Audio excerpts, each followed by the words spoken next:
Hello everyone, আসসালামু আলাইকুম। তো অনেক দিন ধরে মিষ্টি খেতে খুবই ইচ্ছা করছে। তো মিষ্টি বানানোর সেরকম কিছু বাসায় ছিল না।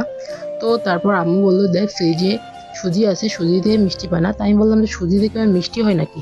আম্মু বললো যে হয়, চল বানা, আমি তোকে দেখাই দিই মানে কীভাবে মিষ্টিটা বানাতে হয়।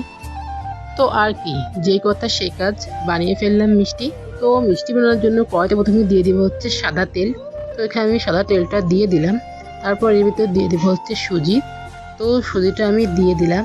তো সুজিটা এখন আমি ভালো করে নাড়াচাড়া করে নিব। তারপর যখন সুজিটার গায়ে বাদামি কালার চলে আসবে তখন আমি এর ভিতরে দুধ দিয়ে দিব। তো তোমরা দেখতে পাচ্ছ আমি দুধটা দিয়ে দিলাম। তো দুধটা দিয়ে এখন আমি এর ভিতরে দিয়ে দেবো হচ্ছে একটু স্বাদ মতো লবণ। তারপর দিয়ে দিব হচ্ছে আমি 10 টাকা প্যাকেটের 1 প্যাকেট গুঁড়া দুধ। গুঁড়া দুধটা দিয়ে আমি এটাকে ভালোভাবে নাড়াচাড়া করতে থাকবো। নাড়াচাড়া করতে করতে যখন এটা একেবারে আঠালো হয়ে যাবে, একদম কড়ার গা ছেড়ে আসবে, তখনই কিন্তু আমি এই সুজিটা নামিয়ে ফেলবো। তো দেখতে পাচ্ছ সুজিটা কিন্তু তৈরি হয়ে গেছে। এখন আমি সুজিটা একটা প্লেটে নামিয়ে নিলাম। তো ভালো করে নামিয়ে তারপর কিন্তু এটা ভালো করে মুথে নিতে হবে। দেখো আমি হাতে চেপে চেপে মুথে নিচ্ছি। তো এই পর্যায়ে মুথে নেওয়া হয়ে গেলে এটা কিন্তু এরকম ভালো একটা ডো বানিয়ে তারপর কিন্তু হাত দিয়ে এরকম একটা মিষ্টি শেপ করে নিতে হবে। তো দেখতে পাচ্ছ মিষ্টিটা কিন্তু আমি বানিয়ে নিয়েছি। তো এই পর্যায়ে এরকম করে একে একে সবগুলো মিষ্টি আমি বানিয়ে নিব। তো দেখতে পাচ্ছ মিষ্টিগুলো কিন্তু সবগুলো বানানো শেষ। কতটা সুন্দর হয়েছে দেখছো মিষ্টিগুলো। তো এবার মিষ্টিগুলো আমি তেলে ভেজে নিব। তো একটা প্যানে তেল দিয়ে তারপর মিষ্টিগুলো আমি তেলের ভিতর দিয়ে দিলাম। দিয়ে মিষ্টিগুলো আমি ভেজে নিব। যখনই মিষ্টি এক পাশ ভাজা হয়ে যাবে তখনই কিন্তু আমি একটা কাঁটা চামচ দিয়ে উল্টে আর এক পাশ ভালো করে ভেজে নিব। তো এভাবেই কিন্তু উল্টে পাল্টে লাল করে ভেজে নিলে কিন্তু মিষ্টিটা ভাজা হয়ে যাবে। তো এই পর্যায়ে কিন্তু মিষ্টিটা ভাজা শেষ। এখন আমি প্লেটে উঠিয়ে নেব মিষ্টিগুলো। দেখো কতটা সুন্দর দেখতে হয়েছে মিষ্টিগুলো।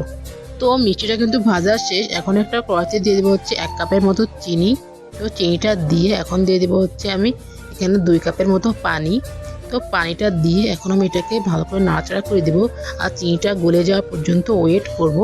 তারপর যখন চিনিটা গলে যাবে তখন কিন্তু আমি এর ভিতরে দিয়ে দেবো হচ্ছে 2টা এলাচ, দিয়ে আবারও নাড়াচাড়া করে দিব।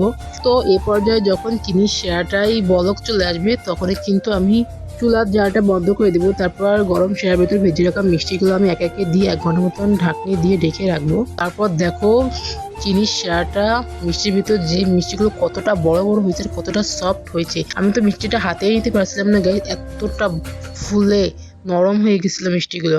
তো এই মিষ্টিগুলো কিন্তু বানাতে বেশি কিছু লাগে না, কিন্তু খেতে এই মিষ্টিগুলো অনেক মজা। তোমরা একবার হলেও বাসায় এটা ট্রাই করতে পারো। আশা করি তোমাদের কাছে এই মিষ্টিটা অনেক ভালো লাগবে। তো আমাদের বাসায় কিন্তু এই মিষ্টিটা সকলে অনেক পছন্দ করছে। ভিডিওটা ভালো লাগলে লাইক করো, চ্যানেলটাকে সাবস্ক্রাইব করো আর পেজটাকে ফলো করে দিও।